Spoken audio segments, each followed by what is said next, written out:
Hello everyone, welcome back to child care with Ayurveda. दोस्तों, muscular dystrophy के series में अगला जो टॉपिक है वो ये है कि डीएमडी और एलजीएमडी में क्या अंतर है। कई कोई पेशेंटों ने मुझसे क्वेश्चन पूछा है कि सर हमें समझ में नहीं आता है कि हमें कौन सी वाली मस्कुलर डिस्ट्रॉफी है, तो कैसे हम पता करें। तो दोस्तों, इसकी तो खैर जांच होती है, जेनेटिक स्टडी होने के बाद ही आप श्योर हो पाते हैं कि ये कौन सी मस्कुलर डिस्ट्रॉफी है। लेकिन कुछ सिम्टम्स होते हैं, कुछ साइन होते हैं जिनको देखकर भी हम पहचान सकते हैं कि बच्चे को डीएमडी है या एलजीएमडी है। डीएमडी मीन्स डुचेन्स मस्कुलर डिस्ट्रॉफी और एलजीएमडी मीन्स होता है लिम्ब गर्डल मस्कुलर डिस्ट्रॉफी। तो दोस्तों, आज आइए हम देखते हैं कि दोनों में क्या अंतर है और दोनों में किस तरह से हम देखकर पहचान सकते हैं कि कौन सी मस्कुलर डिस्ट्रॉफी है।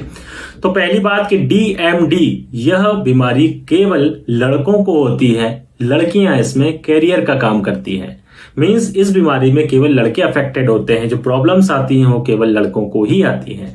जबकि एलजीएमडी के केस में दोनों जेंडर इक्वली अफेक्टेड होते हैं, मतलब एलजीएमडी लड़कों को भी होता है और लड़कियों को भी होता है। तो ये दोनों में फर्स्ट बेसिक डिफरेंस है। दूसरा अंतर है मस्कुलर वीकनेस के जेनेटिक कॉज में डीएमडी सबसे पहले नंबर पे आती है। मतलब यदि कोई किसी बच्चे को मस्कुलर वीकनेस है और उसका कोई जेनेटिक कॉज है तो उसमें फर्स्ट जो नंबर है डीएमडी का है, मतलब डीएमडी के बच्चे सबसे ज्यादा मिलते हैं।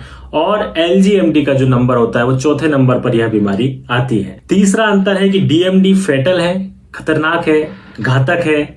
जबकि एलजीएमडी के केस में यदि एलजीएमडी अर्ली चाइल्डहुड से शुरू हुआ है तो फिर वो सीवियर रहेगा, लेकिन यदि वो एडल्टहुड से मीन्स एक एज में आने के बाद 35 साल के आसपास ये बीमारी शुरू हुई है तो वो उतना घातक नहीं होता है। नेक्स्ट डिफरेंस है दोस्तों प्रोग्रेशन का, कि डीएमडी का जो प्रोग्रेशन होता है फास्ट होता है। मतलब यह बीमारी बच्चों में तेजी से बढ़ती है, तेजी से बच्चों की मांसपेशियों में कमजोरी आने लगती है और बच्चा दिनों दिन वीक होता जाता है। यह बीमारी बहुत तेजी से बढ़ती है।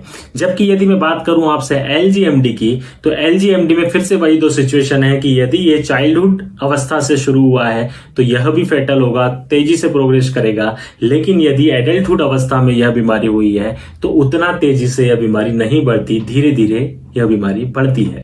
अगला अंतर है डीएमडी यह जल्दी शुरू हो जाती है, मीन्स 5 साल से छोटे बच्चों को यह बीमारी शुरू हो जाती है। यह बीमारी के लक्षण 5 साल से छोटे बच्चों को दिखाई देने लगते हैं।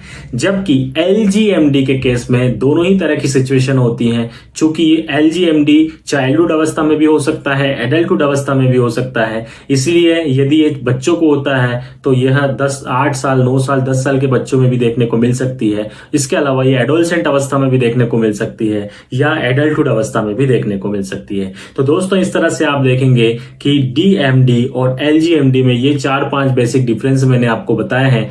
इन दोनों के अंतरों को आपको समझना चाहिए और उसके हिसाब से आपको आगे का प्लान करना चाहिए।